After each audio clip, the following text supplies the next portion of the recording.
Bom dia a todas as pessoas que estão acompanhando aqui essa audiência pública pela TV Senado. Quero cumprimentar todos os participantes, palestrantes aqui dessa audiência e cumprimentar aqui nosso querido senador Paulo Paim, que nos recebe sempre nessa casa com muito carinho, muita atenção e a quem nós somos bastante gratos, né? E felicitamos o seu mandato aqui como sendo um mandato dos trabalhadores e das trabalhadoras.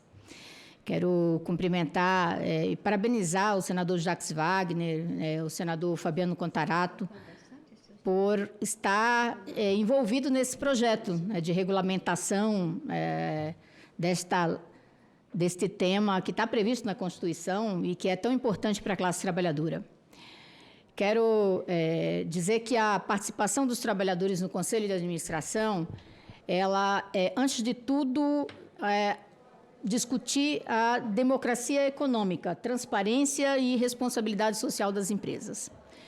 Não é apenas uma pauta corporativa, né, de trabalhadores desta ou daquela empresa, mas é uma pauta de interesse da sociedade, senador. A Organização Internacional do Trabalho, ela tem reafirmado a importância da participação dos trabalhadores e das trabalhadoras nesses conselhos, para, inclusive, como uma fiscalização do alinhamento da empresa com o seu objetivo principal. E essa participação ela tem um efeito concreto, que ela atua como inibidor de fraudes e desvio de finalidade. Essa é uma das coisas que a OIT ressalta. Quando há representação dos trabalhadores, aumenta a transparência e o controle social e a responsabilidade de quem toma as decisões estratégicas das empresas. Vejamos aqui, para entendermos melhor, vamos ver um exemplo concreto, dramático, né? Que é o exemplo das lojas americanas, né? Administração das lojas americanas. A fraude contábil das lojas americanas, senador, foi de mais de 15 bilhões, né, que atingiu o sistema financeiro nacional. Ou seja, a fraude na gestão de uma empresa atingiu o sistema financeiro nacional, que, por consequência, né, teve um impacto na sociedade como um todo, com o aumento da taxa de juros, com restrição de crédito, que afetou as pequenas empresas, que afetou a sociedade, os trabalhadores e trabalhadoras, né, os brasileiros, e afetou os trabalhadores das empresas americanas, né, com empregos, direitos, enfim. Então, veja, se houvesse representação efetiva dos empregados, lá no Conselho de Administração das Americanas, certamente haveria maior vigilância, né, e questionamento sobre essas práticas de gestão que mascaravam dívidas e inflavam resultados. Esse problema ele também não é isolado. Não aconteceu. Eu dei um exemplo aqui das americanas que eu acho que é importante para a sociedade ver os casos concretos. Ele não é um problema isolado. Há década nós vemos isto acontecer em segmentos, empresas diferentes. Nós tivemos, por exemplo, a crise de subprime, né? Que, veja quantos bancos, quantas empresas tinham desviado sua finalidade ou investido em papéis de altíssimo risco, com o objetivo de lucro rápido, e depois isso gerou uma crise econômica mundial que afetou empregos no mundo inteiro, afetou empresas no mundo inteiro, afetou economias, países, né, no mundo inteiro, por conta de gestão. Então, sim, um caso de interesse público. Não se trata apenas de um negócio, do meu negócio, e sim de uma responsabilidade, dos possíveis impactos, das responsabilidades que se pode ter, culminar para a sociedade, para os trabalhadores daquela empresa. Esse é um aspecto. Tem outro, que é o aspecto de que o trabalhador está lá no chão da fábrica, ele conhece a empresa, conhece, às vezes, os problemas que a alta gestão, um pouco mais distante ali do dia a dia, não está a par. Então, ele pode contribuir e ele quer contribuir no sentido de melhorar, de que a empresa seja pujante, que tenha um bom resultado, que cumpra seu papel, enfim. Então, em todos os sentidos, a participação dos trabalhadores é positiva. É positiva para a empresa, é positiva para a gestão, é positiva porque ele conhece o dia a dia da empresa ali na prática, né? E é positiva para a sociedade, que é uma proteção. É uma proteção. As empresas fazem parte, eu diria, desse universo todo, que compõe toda uma sociedade. Então, elas também têm que estar submetidas a um papel social e submetidas a uma transparência. Isso é importante. E as consequências, às vezes, de uma gestão equivocada, de uma decisão equivocada, elas podem ser enormes e atingir não a pessoa que tomou a decisão e não o dono do capital, mas ela atinge todo mundo. E, portanto, eu acho que tanto a Constituição quanto a regulação, a decisão do Supremo e a regulação vai nesse sentido de valorizar, de colaborar, de valorizar a transparência, de valorizar a boa gestão. E penso que aqueles que fazem uma boa gestão, que têm a prática da boa gestão, vão gostar de ter os trabalhadores que conhecem o negócio e lá na ponta, a realização, efetivamente, eles vão se sentir mais seguros nas tomadas de decisão. Acho que isso é positivo. E veja, e aí eu queria destacar a importância do sindicato acompanhar o processo. E veja, quem decide são os trabalhadores que vão eleger. Mas, quando os sindicatos não estão, pelo menos, acompanhando o processo de eleição desses trabalhadores, né, a transparência também pode não acontecer. E a indicação, os critérios, né, a indicação desses trabalhadores podem ser feitas pelas empresas, com exclusão daqueles que não têm um alinhamento direto com a gestão. Portanto, isso também pode acontecer.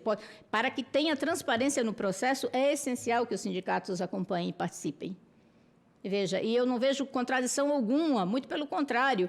Eu tenho exemplo prático na vida sindical por exemplo, das participações no lucros e resultados, aquelas comissões que eram montadas, de trabalhadores que faziam parte da comissão, tinham sido indicados pela empresa, trabalhadores que queriam tomar decisões na negociação, que defendiam posições que contrariavam a gestão da empresa, se sentiam inibidos. Eu fui procurada como líder sindical por vários desses trabalhadores que diziam, olha, você vai na reunião, então você fala isso, isso e isso, porque eu não posso falar, porque eu já fui chamada a atenção. Então, se nós queremos transparência efetiva, não tem problema. Se todo mundo que defende a transparência, que defende que o processo seja democrático, justo, não vai ter porquê não querer a participação do sindicato. Acho que também, nesse sentido, a gestão, quando ela preza por essa transparência, essa gestão vai querer a participação dos sindicatos. Veja, porque, senador, em momentos cruciais para as empresas, para os trabalhadores, a negociação coletiva, né, a conversa, o diálogo, a discussão entre empregadores e trabalhadores foram essenciais. Nós vivemos o exemplo da pandemia. Recentemente, vivemos a pandemia. Veja, a pandemia afetou o mundo inteiro. Afetou empresas, afetou os trabalhadores, afetou a sociedade, né? Aqui, por conta de um governo irresponsável, nós perdemos muitas vidas. E veja, senador, os sindicatos foram imprescindíveis para as empresas e para os trabalhadores e para a sociedade na pandemia. Eu sou de um setor, que é o setor financeiro, tem uma negociação nacional. Nós tivemos 50 rodadas de negociação na pandemia, garantimos emprego, garantimos que a população tivesse atendimento, porque tinha trabalhadores que falavam assim, eu não vou trabalhar no banco, porque eu vou morrer, minha vida está em risco.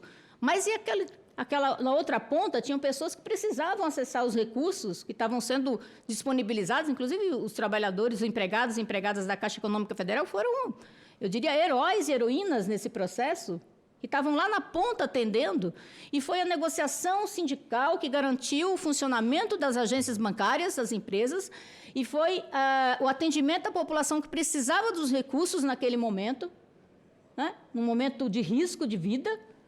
Veja, mas também foi a negociação sindical que garantiu para os trabalhadores a segurança necessária para que eles pudessem fazer o trabalho, mas com segurança.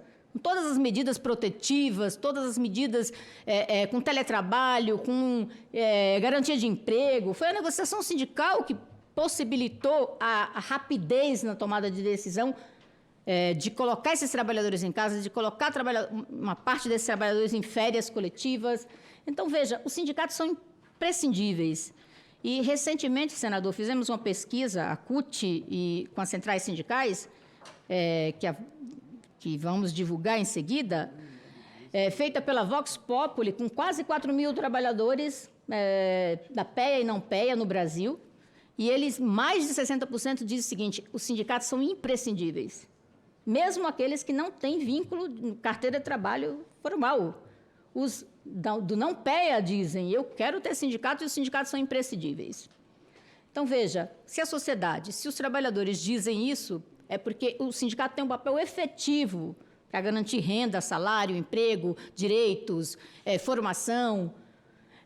Então, eu acho que avançar nesse projeto, senador, vai ser importante para as empresas, vai ser importante para os trabalhadores e para as trabalhadoras, e vai ser importante para a sociedade brasileira.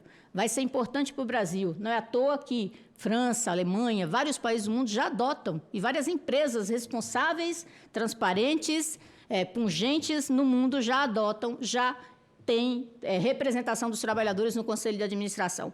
Então, se a empresa não tem o que temer, tem uma gestão transparente, com certeza vai gostar e vai ganhar com a participação dos trabalhadores e das trabalhadoras. Então, eu encerro aqui minha fala parabenizando ao senhor e ao Senado aqui pela iniciativa, por trazer esse tema, parabenizando a Rita Serrano, a Neiva, o Wellington, todos os participantes aqui, que também colocaram suas posições, nos deram a oportunidade de debater, discutir, argumentar, e nós esperamos mesmo e confiamos aqui na sua participação, e esperamos que o Senado aprove e regulamente o mais rápido possível, porque vai ser bom para o Brasil. Obrigada, senadora.